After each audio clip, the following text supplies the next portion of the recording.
Have you ever made a promise so deep, so pure, that it shaped every choice you made for the rest of your life? Close your eyes for a moment and think back. Think back to when you were young, when the world felt endless, when friendships were forever, and when promises meant everything. Now picture these two young boys, no more than 10 years old, sitting beneath the sprawling branches of an ancient oak tree. The summer sun filters through the leaves, casting dancing shadows on their faces. They're laughing, dreaming, making plans the way children do, with absolute certainty that life will unfold exactly as they imagine. One of them pulls out a pocket knife.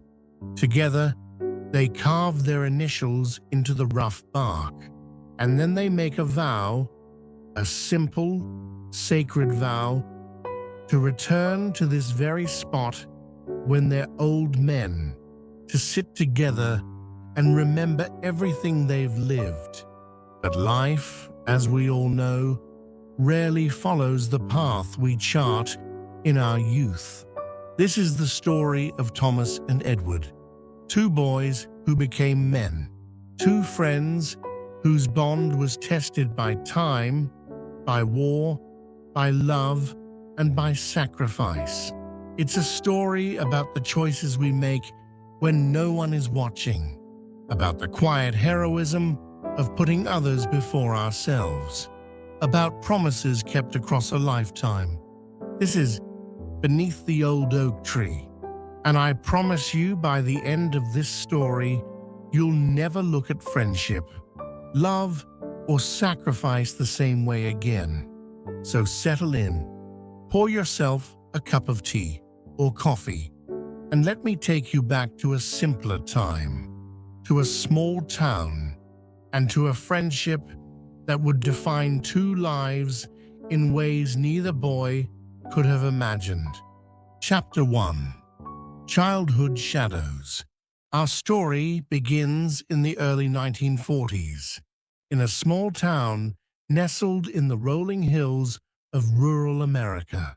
It was the kind of town where everyone knew everyone, where the pharmacist remembered how you took your soda, where the postman knew your business before you did, and where children could roam free from sunrise to sunset without a worry in the world. In this town lived two boys, Thomas William Harrison and Edward Henry Mitchell. Thomas was the son of the local banker, a sturdy man with honest eyes and a booming laugh. Thomas took after his father in temperament, confident, outgoing, always ready with a joke or a helping hand. He was the kind of boy who made friends easily, who could talk to anyone, who seemed to carry sunshine with him wherever he went. Edward was different. The son of a quiet schoolteacher and a carpenter who died when Edward was just 6 years old, he was more thoughtful, more reserved. He was the boy who observed before he spoke, who felt things deeply, who could spend hours lost in his own thoughts. Where Thomas blazed like a bonfire, Edward glowed like a steady candle. By all accounts, they shouldn't have been friends, but fate, or perhaps that old oak tree, had other plans. They met on the first day of school, both of them 6 years old, both nervous in their own ways. The teacher had assigned them seats next to each other, and by lunchtime, they were inseparable. By the end of the week, they were exploring the woods behind the schoolhouse, and by the end of the month, they'd discovered their sanctuary, an enormous oak tree at the edge of Miller's Meadow. This wasn't just any tree. Folks said it had been standing for more than 200 years, that it had been there when the first settlers arrived, that Native Americans had held ceremonies beneath its branches, that it had weathered every storm, every drought, every harsh winter the land could throw at it. The tree was massive. Its trunk was so wide that it took 4 grown men holding hands to circle it. Its branches spread out like a cathedral ceiling, creating a canopy of green that could shelter a dozen people from rain or sun.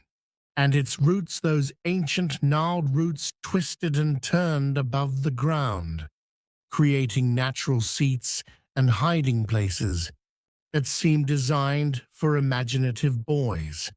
Thomas and Edward claimed that tree as their own. They'd race there after school, their satchels bouncing against their backs, their voices carrying across the meadow. They'd climb to the highest branches, Thomas always going a little higher, always pushing the limits, while Edward followed with careful precision, making sure every foothold was secure.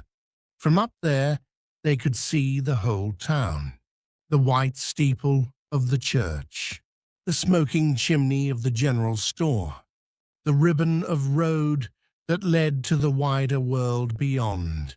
One day, Thomas would say, pointing toward the horizon, I'm going to travel that road. I'm going to see cities and mountains and oceans. What will you do when you get there? Edward would ask. Everything, Thomas would reply with absolute certainty. I'll do everything. Edward would smile. He didn't need to see everything. He was content right here with his best friend beneath their tree, watching the clouds drift by. They carved forts in the exposed roots. They hid treasures in the hollow spaces, marbles, interesting rocks, a harmonica Thomas had won at the county fair. They'd lie in the grass, chewing on stems of sweet clover, making up stories about knights and dragons and faraway lands. The tree became their meeting place, their fortress, their confessional. When Thomas's father lost his temper, Thomas would run to the tree, and Edward would be there, listening. When Edward struggled with the other boys at school, the ones who mocked him for being quiet, for not having a father, he'd retreat to the tree, and Thomas would be there, ready to defend him or simply sit in solidarity. The seasons changed around them. Spring brought delicate white blossoms that drifted down like snow. Summer offered deep shade and the buzz of cicadas. Autumn painted the leaves gold and crimson. Winter stripped the branches bare, but made the tree look even more majestic, like a wise old grandfather standing watch over the meadow. Through it all, the boys kept coming back. They'd race stick boats in the creek that ran nearby. They'd catch fireflies in glass jars on summer evenings, then set them free before heading home. They'd practice whistling, skipping stones, tying knots, all the skills boys thought they'd need to become men. And always, always, they'd return to the oak tree. Do you think this tree will be here when we're old?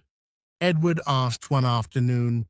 They were 12 then, old enough to understand that nothing lasts forever. Thomas ran his hand along the rough bark. This tree's been here longer than our great-grandparents. It'll be here long after we're gone. I hope so, Edward said quietly. I hope it remembers us. Thomas laughed. Trees don't have memories, Eddie. But Edward wasn't so sure. He'd swear sometimes that the tree bent its branches a certain way just for them, that it whispered secrets in the wind, that it was more than just wood and bark, and leaves, that it was alive in a way most people couldn't understand. The town's old-timers noticed the boy's devotion to the tree. Old Mr. Hutchins, who'd lived in the town for 70 years, would tip his hat when he saw them heading toward the meadow. "Those boys and that tree," he'd say to anyone who'd listen. "There's something special there. Mark my words." He was right, of course, though even he couldn't have known how right he was. Chapter 2. The First Promise. The summer they turned 15 marked a turning point, though they wouldn't recognize it until years later. It was 1949, and the world was changing. The war had been over for 4 years, but its echoes still lingered. Veterans had returned home with stories and scars. The town had lost some of its sons, and everyone carried the weight of those absences. Thomas and Edward were no longer boys, not quite men. They stood at that awkward threshold, where childhood dreams began to collide with adult realities. Their voices had deepened. Thomas had shot up 6 inches and was now the tallest in their class.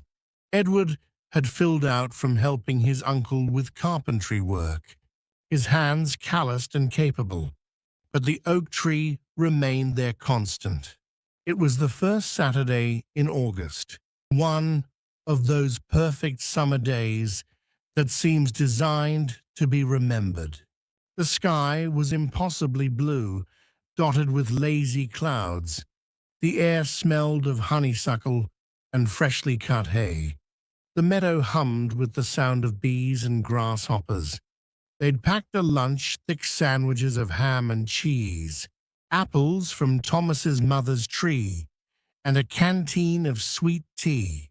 They climbed to their usual perch, about 20 feet up, where a particularly wide branch created a natural seat. They ate in comfortable silence, the kind of silence that only exists between true friends. But there was something different that day, a weight in the air, an awareness that time was moving faster than they'd like. "We'll be seniors next year," Thomas said, breaking the silence. "Can you believe it?" Edward shook his head. "Seems like just yesterday we were kids playing cowboys and Indians down there." "Everything's going to change," Thomas continued. His voice carried a note of excitement tinged with uncertainty. "Graduation, college, or work, maybe the service. We won't have days like this forever." The thought settled between them like a stone dropped in still water. "I've been thinking," Thomas went on. "My father wants me to go to state college, study business, come back and take over at the bank eventually." "Is that what you want?" Edward asked. Thomas was quiet for a long moment. "I don't know. Part of me wants to see what else is out there. But this town, this place, it's home, you know?" Edward nodded. He understood. His own future felt uncertain. His mother couldn't afford to send him to college. He'd probably apprentice with his uncle, learn carpentry, build a life with his hands. It was honest work, good work, but sometimes he wondered what other paths might have been open to him in different circumstances. They climbed down from the tree and sat on the exposed roots, their backs against the trunk. Thomas pulled out his pocket knife, the one his father had given him for his 13th birthday. It was a beautiful knife with a horn handle and a blade that Thomas kept razor sharp. "I want to do something," Thomas said suddenly, "something to mark this moment, so we remember it." "What do you mean?" Instead of answering, Thomas opened the knife and began to carve into the bark. Slowly, carefully, he cut the letters T, W, Edward watched, understanding dawning. When Thomas finished and stepped back, Edward took the knife. His hands were steadier than Thomas's. Years of careful carpentry work had taught him precision.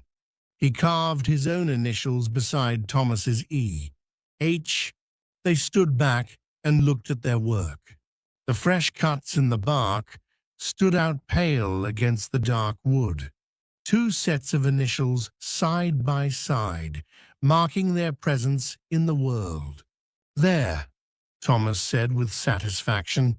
"Now part of us will always be here." But Edward felt the moment needed something more. "Let's make a promise," he said. Thomas turned to him. "What kind of promise?" Edward placed his hand on the carved initials, feeling the still warm wood beneath his palm. "Promise me that no matter what happens, no matter where life takes us, what we become, who we meet, we'll come back here, both of us, when we're old men with gray hair and creaky knees. We'll sit right here beneath this tree, and we'll remember everything, every moment, every dream, everything we were when we were young." Thomas's eyes grew serious. It was one of those moments when you feel the weight of time, when you understand that some promises are sacred. "That's a long time from now," Thomas said softly. "We could be anywhere. We could be completely different people." "I know," Edward replied. "That's why it matters. That's why we need to promise." Thomas looked at the tree, then back at Edward. Then he smiled, that wide, confident smile that made everyone around him feel like anything was possible. "You know what? You're right. 50, 60 years from now, whatever it takes, we'll meet here. Old and gray, and probably arguing about whose memory is worse." He extended his hand. "I promise." Edward took his hand, and they shook firm and sure. "I promise too." At that exact moment, a gust of wind moved through the meadow, causing the oak tree's branches to sway and its leaves to rustle like whispered applause. Both boys felt a sense of something sacred sealing itself around them, like the tree itself was witnessing their vow.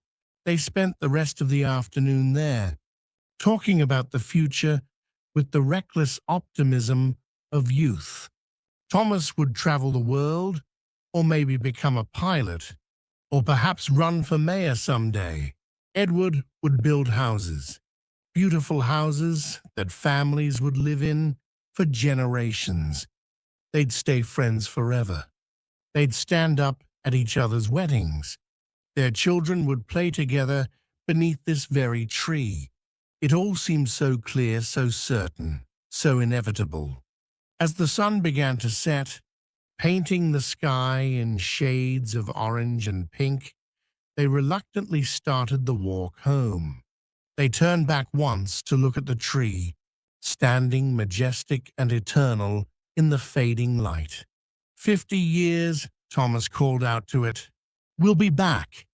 The tree stood silent, keeping its secrets, knowing what the boys could not, that life rarely follows the paths we imagine, and that some promises cost more than we can possibly understand when we make them.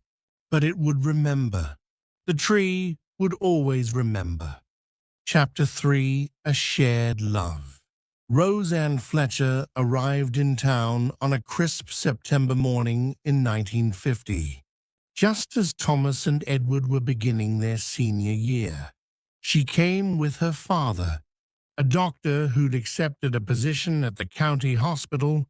Her mother had passed away 2 years earlier, and the move was partly about starting fresh, leaving behind the memories of loss that haunted their old home. Rose was unlike any girl the boys had ever met. She was 17, with warm brown eyes that seemed to see more than most people, dark hair that fell in soft waves to her shoulders, and a quiet grace that drew people to her. But it wasn't her looks that made her special. It was something else, something harder to define. She was curious, genuinely interested in people and ideas. She could talk about books with the same enthusiasm as baseball. She laughed easily but thought deeply. She was kind without being weak, gentle without being passive. And she loved to read, which is how Thomas first met her. It was a Saturday afternoon, about 3 weeks after school started. Thomas was heading to the meadow, taking his usual shortcut through the woods, when he heard something unusual, a woman's voice, reading aloud. Curious, he followed the sound and emerged from the tree line to find her. She sat beneath the oak tree, his and Edward's tree, her back against the trunk, a book open in her lap. She was reading poetry aloud, not loudly, but with clear, measured tones that gave the words weight and beauty. "That's Whitman," Thomas said without thinking. She looked up, startled but not frightened. "You know Whitman. My English teacher made us read Leaves of Grass last year. I didn't hate it as much as I thought I would." She smiled. High praise indeed. She closed the book, keeping her finger in the page. "I'm sorry. Is this your spot? I didn't realize." "No, it's fine. I mean, it's not really anyone's spot. It's just a tree." Even as he said it, he felt the lie. It was their spot, his and Edward's, but something about her made him want her to stay. "It's a magnificent tree," she said, looking up at the branches. "I've been in town 3 weeks, and I've been coming here almost every day. There's something special about it." "You feel it too?" Thomas asked, surprised.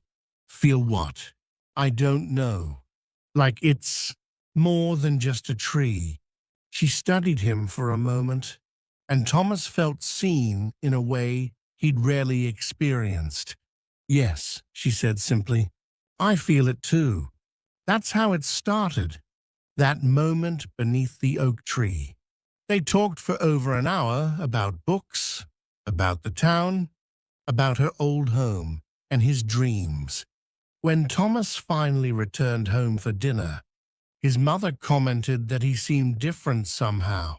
Lighter, happier.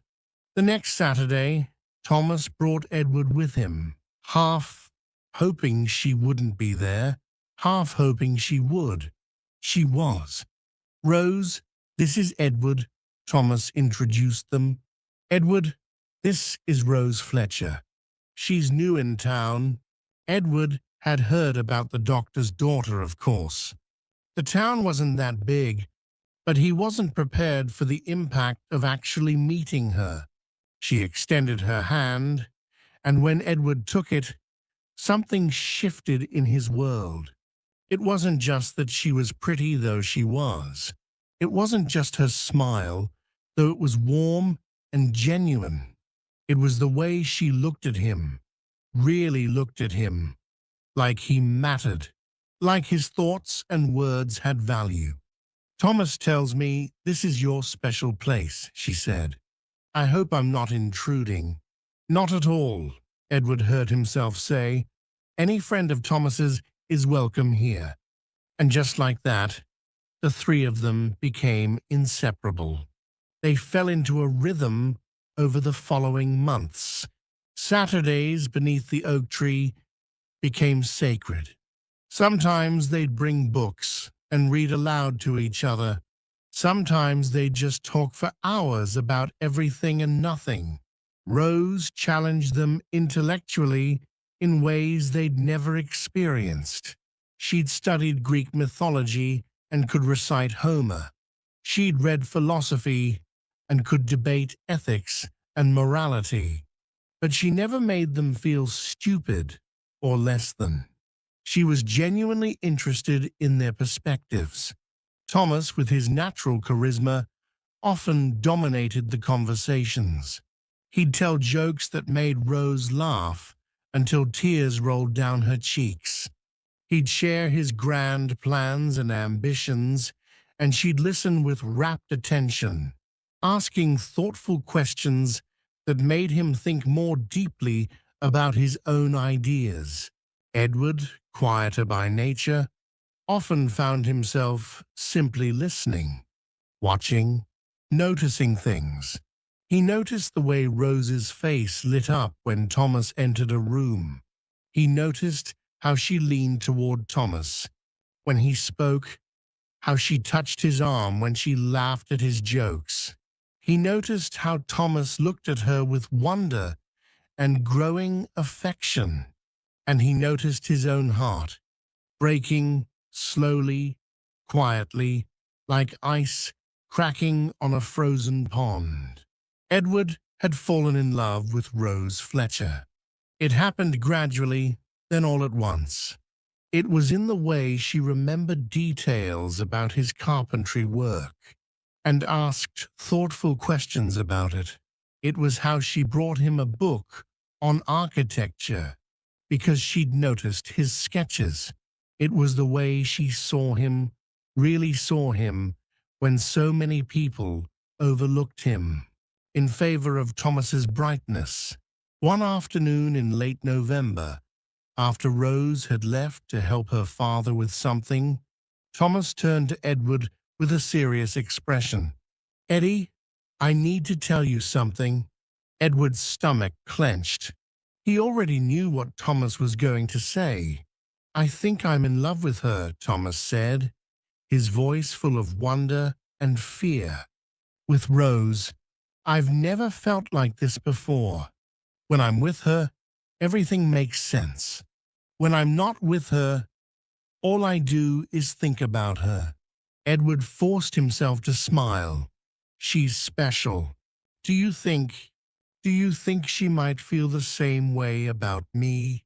Edward looked at his best friend, his brother, in all but blood.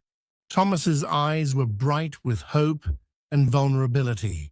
Thomas, who'd always been so confident, was actually nervous, actually uncertain, and Edward made a choice. "Yes," he said quietly, "I think she does." Thomas's face broke into a huge grin. "Really? You think so? I've seen the way she looks at you, Thomas. I'd have to be blind not to notice."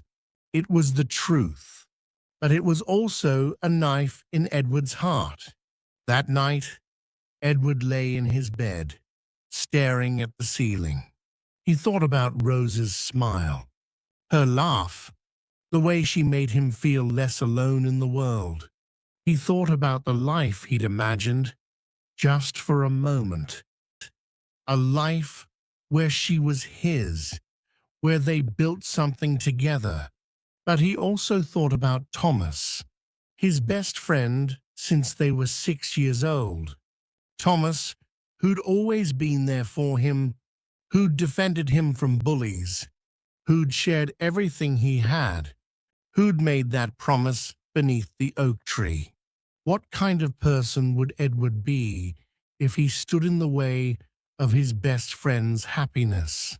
What kind of friend would prioritize his own desires over Thomas's? And deeper than that, what right did he have to interfere with something that was clearly meant to be? Rose loved Thomas. That was obvious to anyone with eyes.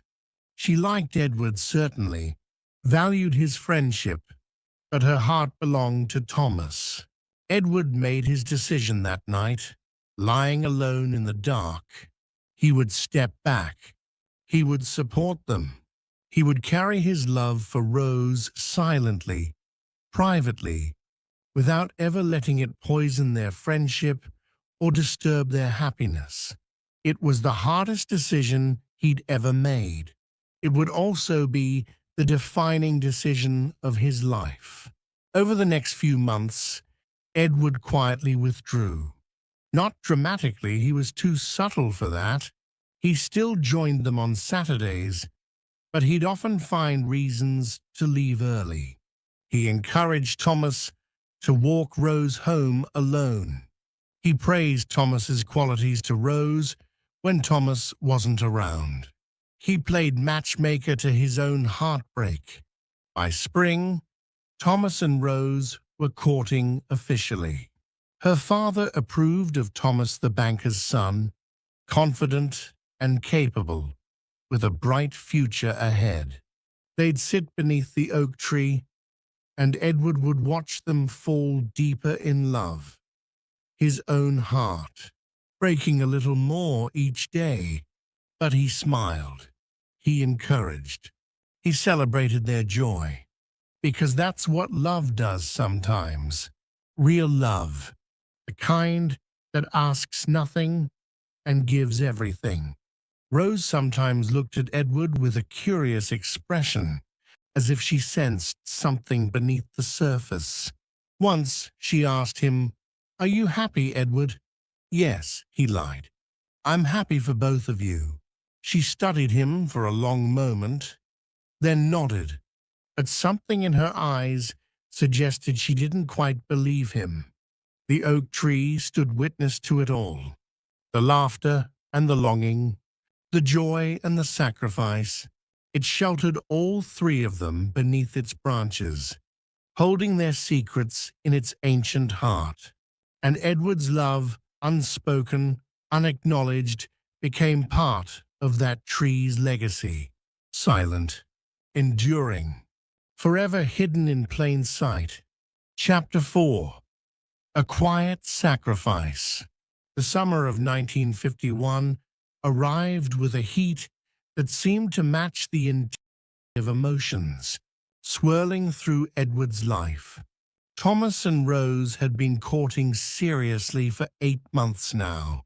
Thomas had graduated at the top of their class and was preparing to attend state college in the fall, studying business administration as his father wished. Rose would attend the teachers' college in a neighboring town just 20 miles away close enough that they could see each other on weekends. Everyone in town seemed to assume that an engagement announcement was inevitable. People would smile knowingly when they saw Thomas and Rose together. Mrs. Harrison had already started dropping hints about wedding plans. And Edward was quietly suffocating. He threw himself into work. He'd taken on a full apprenticeship with his uncle's carpentry business. Physical labor became his refuge. There was something therapeutic about working with wood, measuring precisely, cutting cleanly, sanding until the grain emerged smooth and beautiful. Wood didn't demand emotional explanations. It didn't ask why his eyes were sometimes red in the mornings. It simply required skill, attention, and patience. He became known around town as an exceptional craftsman despite his young age. His uncle would brag about him to customers. "That boy has a gift.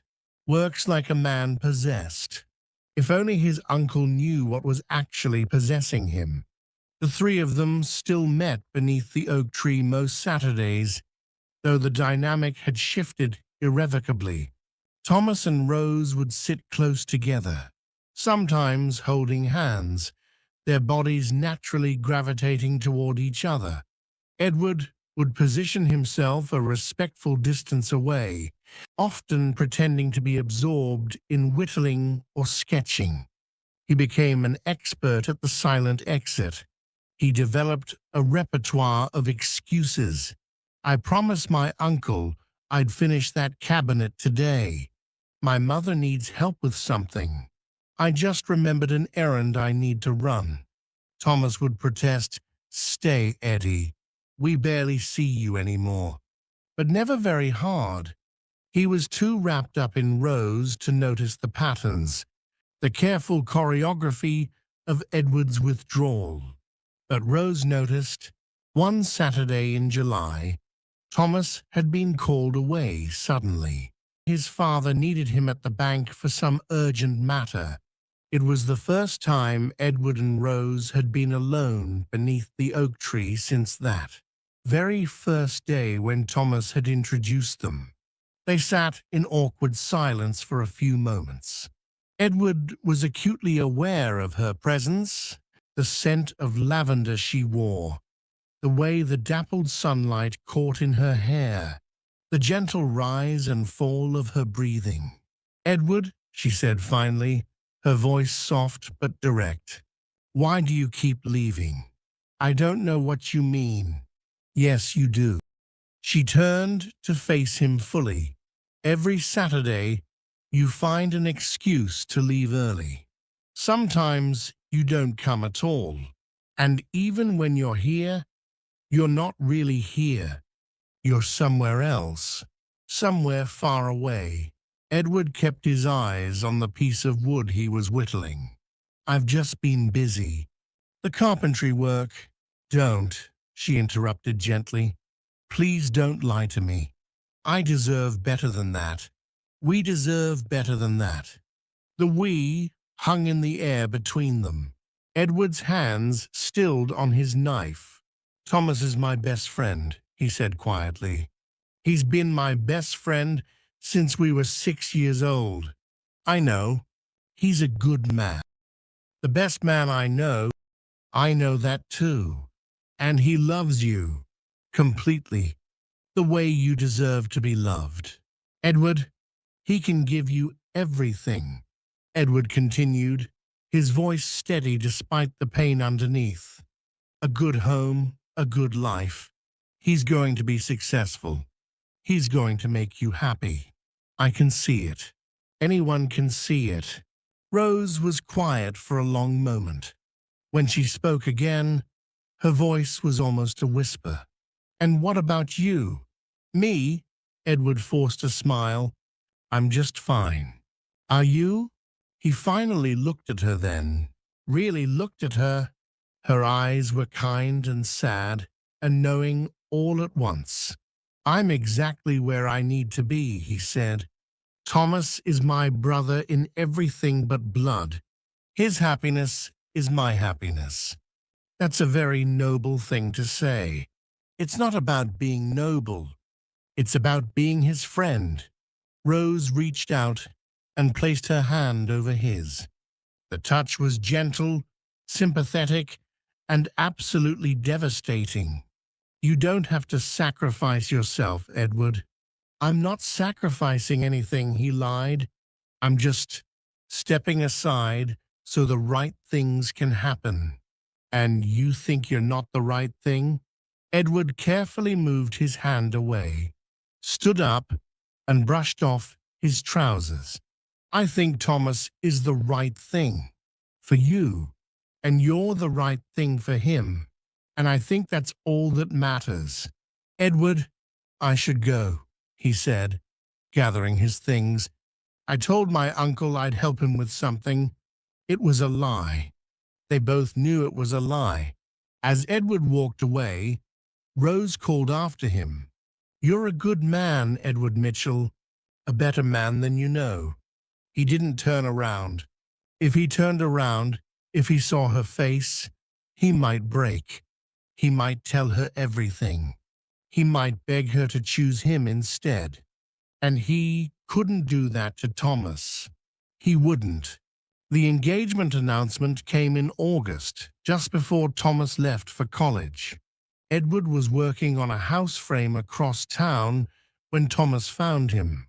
His friend came running up, breathless and grinning. "Eddie, I did it. I asked her to marry me, and she said yes." Edward carefully set down his hammer. "Congratulations," he said, and he meant it, truly meant it, despite everything. "When's the wedding?" "Not until after I graduate. 3 years from now." Her father insisted we wait. Make sure we're really ready." But Eddie, she said yes. She's going to be my wife. Thomas grabbed Edward in a bear hug, and Edward hugged him back, feeling his friend's joy radiating like heat from a fire. "I'm happy for you," Edward said into Thomas's shoulder. "Really happy." And he was. That was the strange thing. Alongside his own pain, he genuinely felt joy for them. Love isn't always simple. Sometimes you can be heartbroken and happy at the same time. "You'll be my best man, right?" Thomas asked, pulling back to look at Edward. "I can't imagine anyone else standing up there with me." "Of course," Edward said. "I'd be honored." That night, alone in his room, Edward allowed himself to cry. Not angry tears, not bitter tears, just tears, a release of all the emotions he'd been carrying for so long. When he was done, he washed his face, looked at himself in the mirror, and made a silent vow. He would be the best friend Thomas could ask for. He would support this marriage with everything he had. He would watch Rose become Rose Harrison and would smile through it all. He would dance at their wedding, toast their happiness, and genuinely mean every word. And he would carry his love for her quietly, privately, like a pressed flower between the pages of a book, beautiful and preserved and seen by no one. The oak tree, had it been able to speak, might have told him that such sacrifices have weight, that love given freely, without expectation of return, is perhaps the purest love of all. But the tree kept its silence, as it always had, and Edward kept his secret.